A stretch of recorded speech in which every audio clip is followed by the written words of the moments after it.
ದೇವರು ಪ್ರೀತಿಸುವ ಪ್ರೀತಿಯ ಬಿಗ್ ಜೆ ಟಿ ವಿ ಪ್ರಿಯ ವೀಕ್ಷಕರಿಗೆ ನಮ್ಮ ಕರ್ತನಾದ ಯೇಸು ಕ್ರಿಸ್ತನ ಹೆಸರಿನಲ್ಲಿ ವಂದಿಸಿ ಸ್ವಾಗತ ಬಯಸ್ತಿದ್ದೇವೆ. ಬನ್ನಿರಿ, ಇಂದು ಒಟ್ಟಾಗಿ ಸೇರಿ ಯೋಬನ ಗ್ರಂಥ 14ನೇ ಅಧ್ಯಾಯವನ್ನು ಅಧ್ಯಯನ ಮಾಡಿಕೊಳ್ಳೋಣ.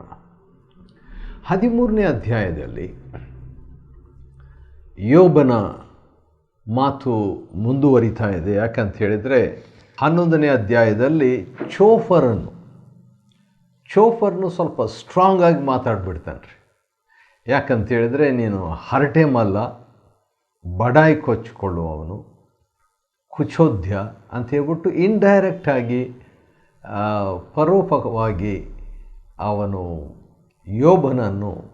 ಯೋಬನ ಮೇಲೆ ಇಂಡೈರೆಕ್ಟಾಗಿ ನೇರವಾಗಿ ಕೆಲವು ಮಾತುಗಳನ್ನು ಪ್ರಯೋಗಿಸ್ತಾನೆ. ಆದುದರಿಂದ ಅವನು ಹೇಳಿದ ಒಂದು ಮಾತಿಗೆ, ಅಂದರೆ 11ನೇ ಅಧ್ಯಾಯದಲ್ಲಿ ಚೋಫರ್ನು ಹೇಳಿದಂಥ ಮಾತಿಗೆ ಯೋಬನು ಪ್ರತಿಕ್ರಿಯೆಯಾಗಿ 12, 13, 14 3 ಅಧ್ಯಾಯಗಳಲ್ಲಿ ಸ್ವಲ್ಪ ಉದ್ದ ಆನ್ಸರ್ ಪ್ರತಿಕ್ರಿಯೆ ಯೋಬನು ಚೋಫರ್ನಿಗೆ ಮತ್ತು ಅದೇ ಸಂದರ್ಭದಲ್ಲಿ ಇತರ ಸ್ನೇಹಿತರು ಕೂಡ ಕೇಳಿಸ್ಕೊಂಡಿರ್ತಾರೆ, ಅಲ್ಲೇ ಕೂತ್ಕೊಂಡಿದ್ದಾರೆ, ಅವ್ರ ಹತ್ರ ಮಾತಾಡ್ತಾ ಇದ್ದಾನೆ.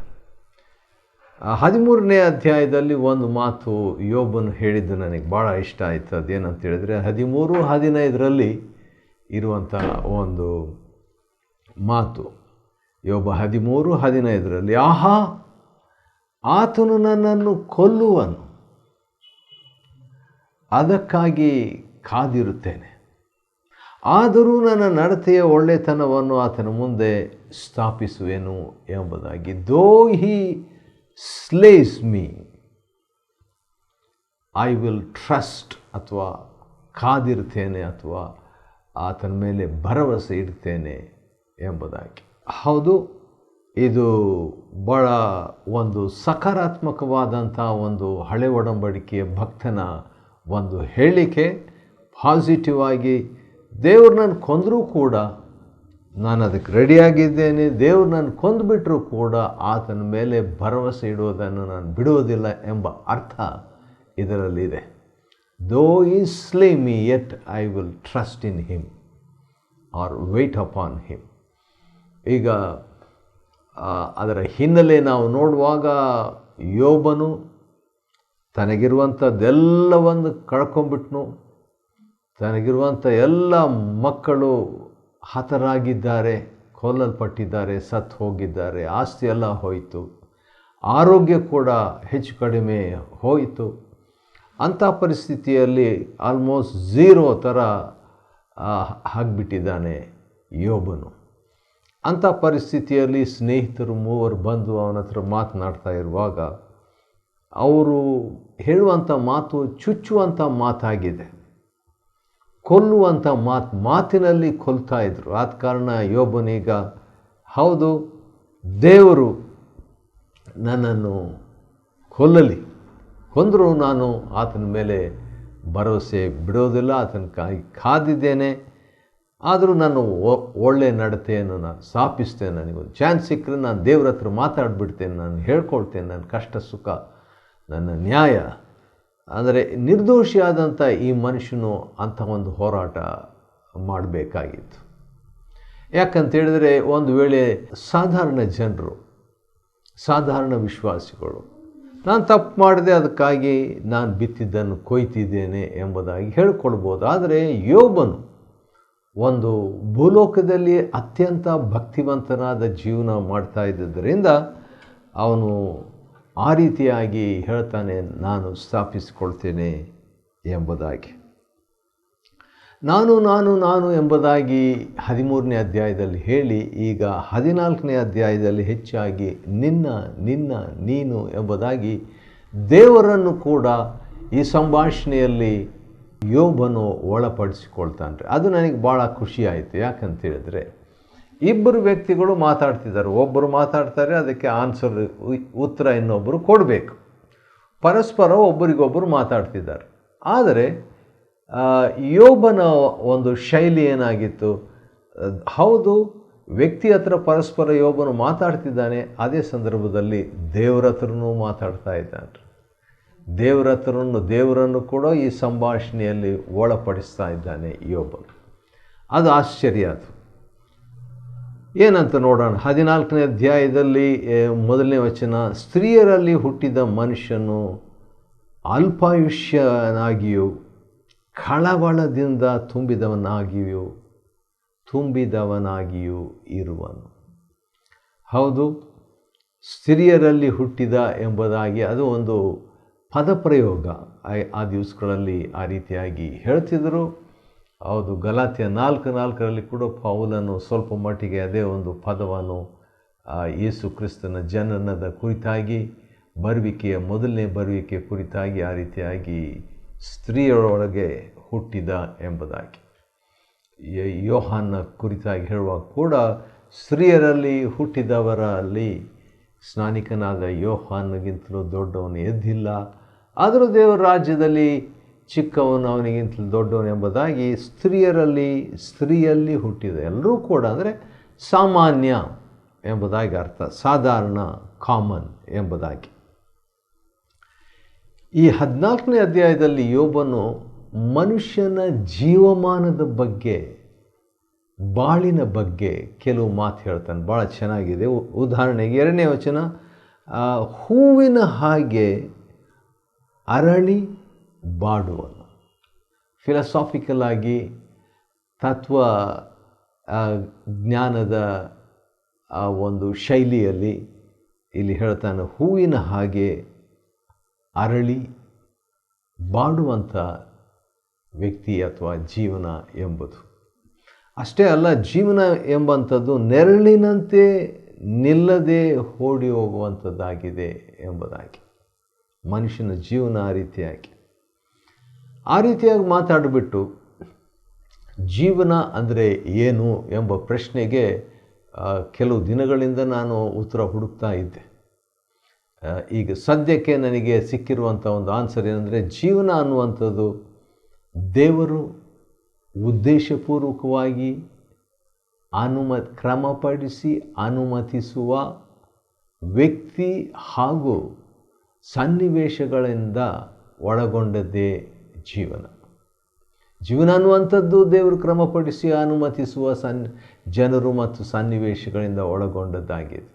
ಈ ಒಂದು ಜೀವನಕ್ಕೆ ನಮ್ಮ ಪ್ರತಿಕ್ರಿಯೆ ಸಕಾರಾತ್ಮಕವಾಗಿರ್ಬೋದು, ದೇವರೇ ಅದನ್ನು ಸ್ವೀಕಾರ ಮಾಡ್ತೇನೆ, ಗುಣಗುಟ್ಟೋದಿಲ್ಲ, ನಿಂಗೆ ಸ್ತೋತ್ರ ಎಂಬುದಾಗಿ. ನಕಾರಾತ್ಮಕವಾಗಿ ಆದರೂ ನಾವು ಪ್ರತಿಕ್ರಿಯೆ ನೀಡ್ಬೋದು, ಪ್ರತಿಯೊಂದಕ್ಕೂ ಗುಣಗುಟ್ಟುತ್ತಾ ಇರುವಂಥ ರೀತಿಯಲ್ಲಿ. ಸರಿ, ಇದ್ದಕ್ಕಿದ್ದ ಹಾಗೆ ಈಗ 11ನೇ ಅಧ್ಯಾಯದಲ್ಲಿ ಚೋಫರ್ನು ಭಾಳ ಸ್ಟ್ರಾಂಗ್ ಆಗಿ ಬಲವಾದ ಮಾತುಗಳನ್ನು ಯೋಬನಿಗೆ ಹೇಳಿದ್ರಿಂದ 12, 13, 14 ಅಧ್ಯಾಯಗಳಲ್ಲಿ ಈಗ ಯೋಬನು ಅವನಿಗೆ ಉತ್ತರ ಕೊಡ್ತಾ ಇದ್ದಾಗ ಇದ್ದಕ್ಕಿದ್ದಂತೆ ದೇವರ ಹತ್ರ ಮಾತಾಡ್ತಾನೆ ರೀ.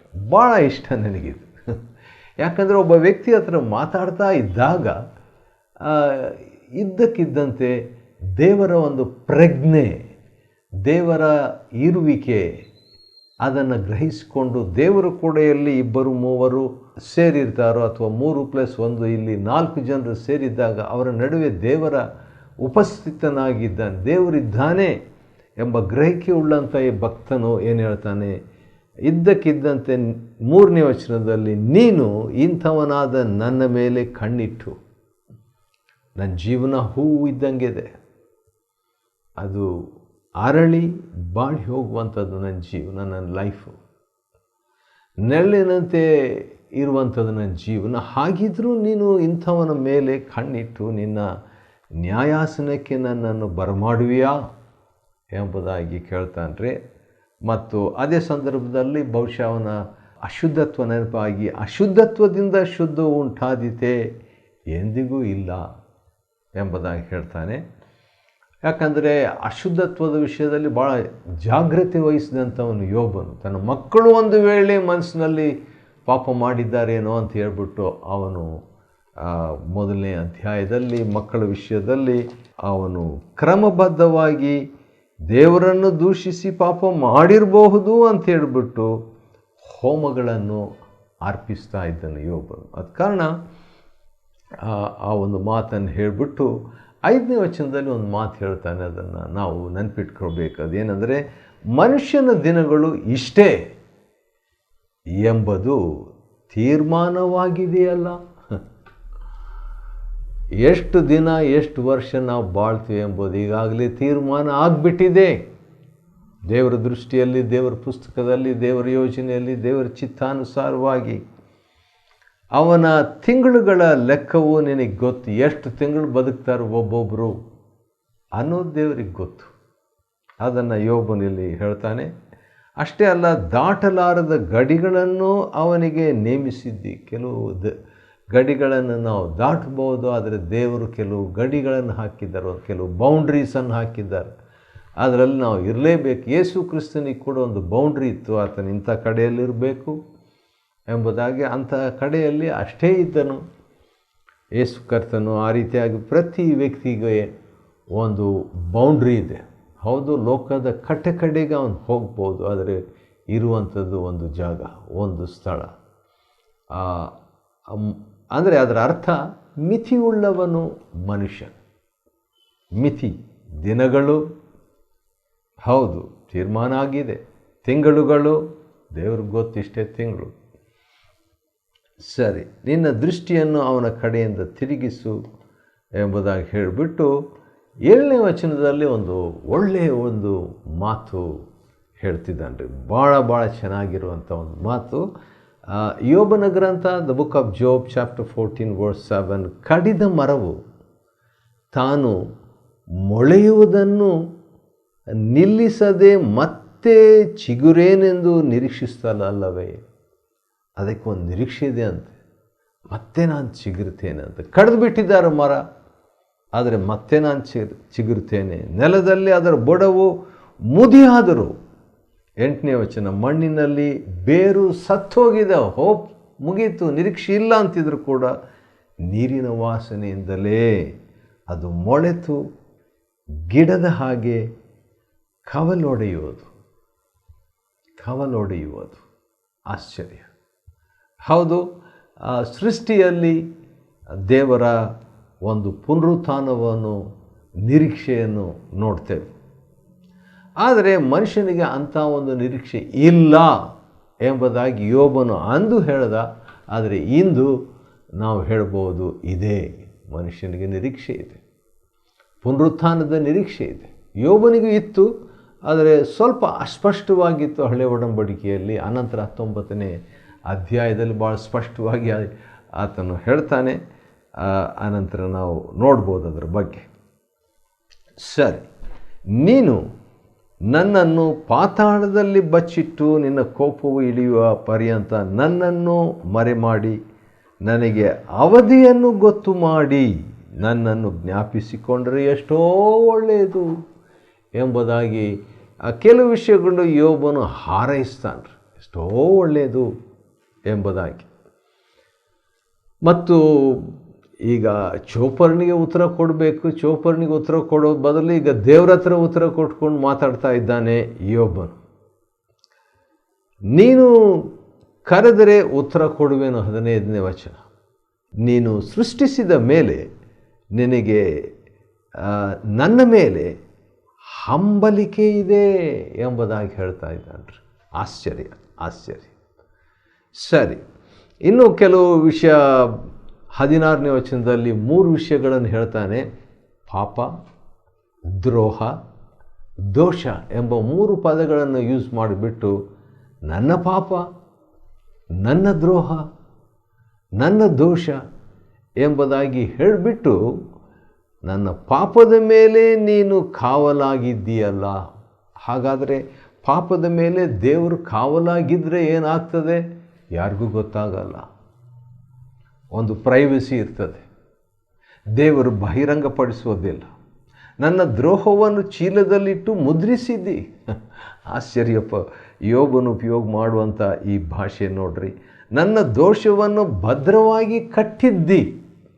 ಅಂದರೆ ದೇವರ ಹತ್ರ ಒಂದು ದೊಡ್ಡ ವಿಷಯ, ನಮ್ಮ ಪಾಪಗಳನ್ನು, ನಮ್ಮ ದೋಷವನ್ನು, ನಮ್ಮ ದ್ರೋಹವನ್ನು ದೇವರು ಆದಷ್ಟು ಮಟ್ಟಿಗೆ ಬೇರೆಯವ್ರಿಗೆ ಹೇಳೋದಿಲ್ಲ, ಬಹಿರಂಗಪಡಿಸೋದಿಲ್ಲ.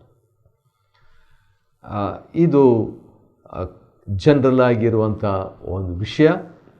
ನಾವಾಗಿಯೇ ಆ ಒಂದು ಕಾಪಾಡುವಿಕೆಯಿಂದ ಹೊರಗೆ ಬಂದುಬಿಟ್ರೆ ಅದು ನಮ್ಮ ತಪ್ಪು, ದೇವರ ತಪ್ಪು ಅಲ್ಲ.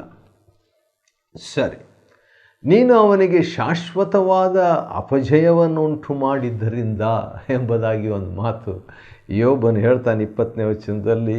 ನೀನು ಅವನ ಮುಖವನ್ನು ಮಾರ್ಪಡಿಸಿ ಅವನನ್ನು ತೊಲಗಿಸಿ ಬಿಡುವಿ. ಸ್ವಲ್ಪ ಇಂಥ ಮಾತುಗಳನ್ನು ನಾವು ನೋಡುವಾಗ ಒಂದು ವಿಷಯ ನಾವು ನೆನಪಿಟ್ಕೊಳ್ಬೇಕೇನೆಂದರೆ, ಯೋಬನಿಗೆ ಬೈಬಲ್ ಇರಲಿಲ್ಲ, ಯೋಬನಿಗೆ ಚರ್ಚ್ ಇರಲಿಲ್ಲ, ಯೋಬನಿಗೆ ತರಬೇತುಗಾರರು ಇರಲಿಲ್ಲ, ಯೋಬನಿಗೆ ಟಿ ವಿ ಇರಲಿಲ್ಲ, ಯೋಬನಿಗೆ ಬುಕ್ ಇರಲಿಲ್ಲ, ಸಿ ಡಿ ಇರಲಿಲ್ಲ, ಡಿ ವಿ ಡಿ ಇರಲಿಲ್ಲ, ಯಾವುದೂ ಕೂಡ ಇರಲಿಲ್ಲ. ಆದರೆ ಯೋಬನಿಗೆ ದೇವರು ಇದ್ದನು. God was with ಜೋಬ್.